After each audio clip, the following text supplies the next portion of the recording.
Hello everyone, my name is Ash or Brommer18, whichever you prefer, and in this video today I want to give you version 1.0 of my FIFA 23 custom gameplay sliders for a more realistic and challenging experience.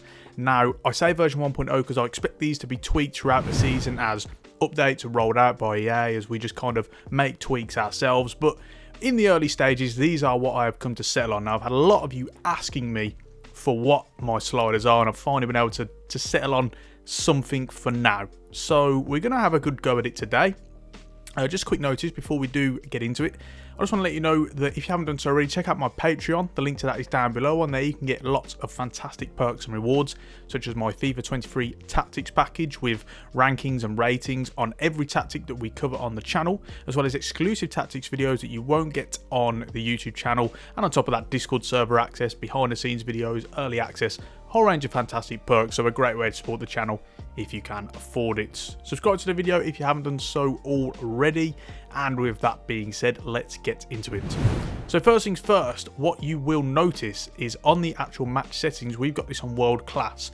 Now I believe that if you're someone who does play on legendary or world class, that world class is the difficulty you should settle on. Despite the fact that naturally you'd think it's easier, we can do things to make it more difficult should you find it too easy, which we'll talk about shortly. But the reason why I think you should play on world class is the opposition AI will actually play more realistically than what they do in legendary.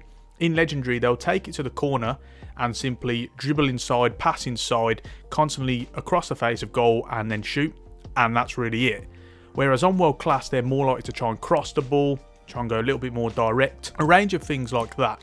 And just generally, it is a much more enjoyable experience as a result, much more realistic. So I believe you should set the difficulty level to world class, and then we can make other changes elsewhere to the settings that will make it more difficult should you need to.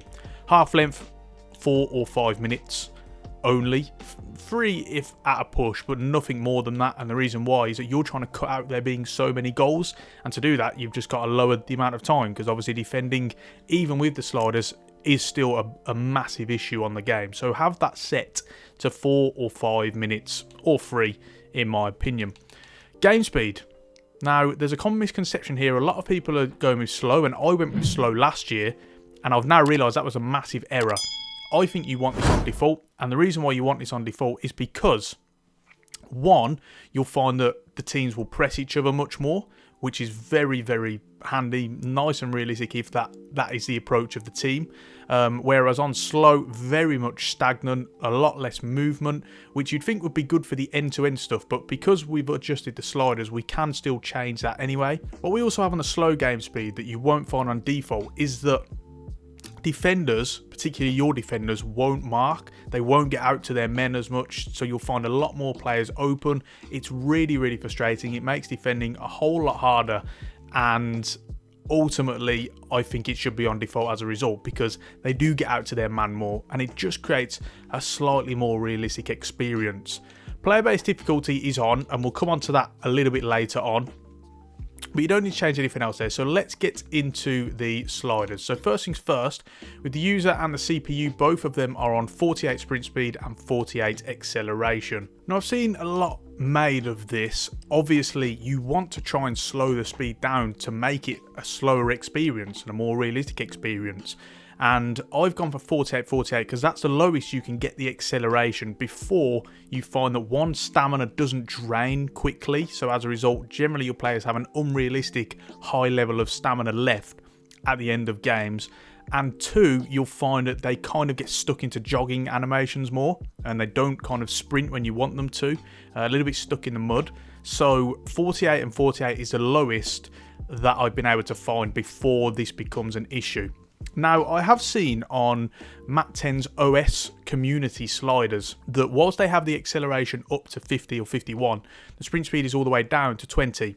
Now, I believe this is a big error, and I will do a video kind of looking at those sliders as well and testing them out at some point, so do keep an eye out for that. But the reason why I think this is a big error is because if I go into team sheets and let's say we'll go over to Chelsea, because I'm doing a career mode series on Chelsea at the moment, so go and check that out if you haven't done so already. If we have a look at the centre-backs here, for example, is there anything you notice about their pace? any eagle-eyed viewers will have noticed it. That's that their acceleration is low and the sprint speed is higher. And it's the same with the majority of centre-backs in the game. Their acceleration is always lower than their sprint speed because naturally they're a little bit heavier, they're a little bit taller, so it takes them a little bit more time to get up to the high sprint speed. Now, if you decrease the sprint speed but you keep the acceleration high, what have you done? You've taken away their strength, but you've kept their weakness. And in this FIFA as well, where you now have the acceleration type, where players have like explosive acceleration and stuff like that, it's quicker for them to get off the mark. You're really kind of leaving your defenders vulnerable, and with it being the majority of defenders in the game, as I say, you're taking away their biggest strength, and you're going to allow attackers to just constantly running beyond you, and it's going to, if anything, become more end-to-end and become easier to kind of just make runs in behind and play balls in behind. So in my opinion, you should be keeping these at the same level at all times so as not to affect those ratings. The shot error and pass error for the user is 60. And for the CPU, dropped down on the shot error a little bit to 56, mainly because obviously you're trying to make it a little bit more challenging for yourself, particularly on world class. Shot speed on 50 for both. I've left that as it is for now, but the pass speed is on 40. This is again trying to slow the pace of the game down a little bit, try and make it a little bit less end-to-endy. Injury frequency up to 70 for both, but keep the severity on 50. I haven't actually been getting many major injuries, even with this on 70 at the minute. I've generally been getting what you'll see in a lot of games in real life, where players maybe out for a week, a few days or something, just little niggles and stuff, but it has been happening more frequently. So this has definitely had that kind of effect. The goalkeeper ability remains on 50 for the user, but for the CPU onto 56, just again trying to boost the kind of difficulty a little bit if and when we can. The positioning marking is moved up to 70 for both. Originally I had this on 100 as I was testing Spoony Pizza's sliders, and go and check that video out if you haven't done so already. I moved this down a little bit because what you found is that they were so tight at marking that they would often leave just acres of space in the middle of the pitch if your players drifted out wide, etc. And it would just allow you to kind of run into that space vacated. So I lowered this down. For now, at 70, I've found that to be okay. Run frequency down to 20 for you, but keep it on 50 for the opposition. Why do we do this? Well, one, we're trying to make it less end-to-endy, less ping-pongy, and encourage that kind of build-up play a bit more. So we want the run frequency to be less, but with you being able to alter your tactics to set your players on getting behind, whereas the majority of the AI teams don't have that, your players will be running more frequently in, even though it's down to 20. So you can kind of impact that with your tactics, whereas with the opposition AI, generally they're going to be unbalanced, and so you don't really need to lower this down to 50. Line height is moved up a little bit for the user, up to 60. Try and push it up a bit more. The block is still a little bit too deep, but on the CPU, keep it on 50 as we try and limit the amount of opportunities that we get to playing behind. Unbalanced, it's a little bit more difficult to do that. The line length and width I've not tinkered with at the moment because I haven't found too many glaring holes. I did experiment just decreasing them a little bit, but nothing concrete yet on that. Fullback positioning is fine for the user on 50 because again you can change the tactics, but with the opposition just move this down a little bit. I went for 45, and what we're trying to do is we're trying to limit the amount of times you can play on the counter on the wing, because that's very, very common on FIFA. When we drop the fullbacks a little bit more, it becomes a little bit more challenging to do.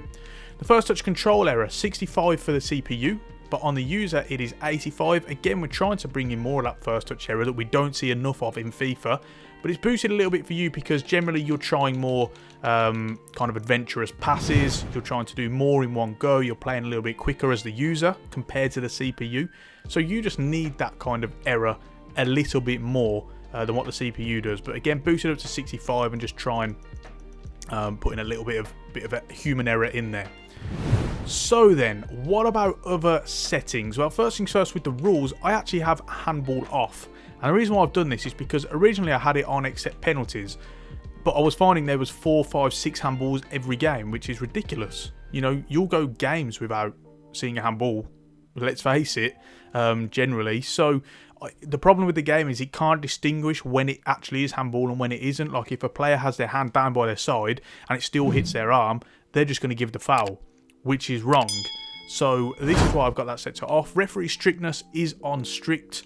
Didn't want it too strict because you're seeing too many kind of cards, particularly red cards, when it isn't warranted. I found strict to be a really nice balance with that. You get more free kicks, you see more set pieces for both teams, and the cards do come out, but not as extreme as what it is when I'm very strict. Now, if you're finding this too easy on World Class, there are a few things you can do. One is to turn on player-based difficulty. This just means that the best rated players, the highest rated players on the opposition team have enhanced intelligence. So they just play a little bit better. They play like the key players, the star players on that team. It's definitely worth having as well.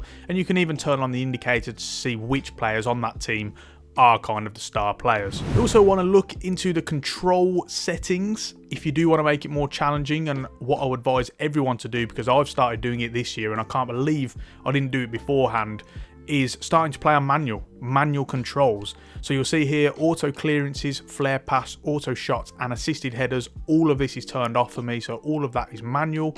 Elsewhere, if we go down a little bit, come down here, time finishing should be off because you don't want to be exploiting that. It's a little bit ridiculous really. And if we go down, you'll see here I have now adjusted from assisted to semi for everything: ground pass, shot assistance, cross, lob pass, lob through pass and save assistance. And already I am noticing a difference. You are having to pay more attention into kind of every pass you make, every shot you take, and it is definitely a much more enjoyable experience. At some point when I'm really comfortable with it, I am then going to go down to full manual. So I really highly would advise that if you're finding it too easy. I know a lot of people say, it is too easy, but they still play unassisted. And it's like, well, you need to change that. That's the obvious thing. You've got to be able to kind of want to make that step up. So I would highly advise changing your controls to manual if you are finding it too easy.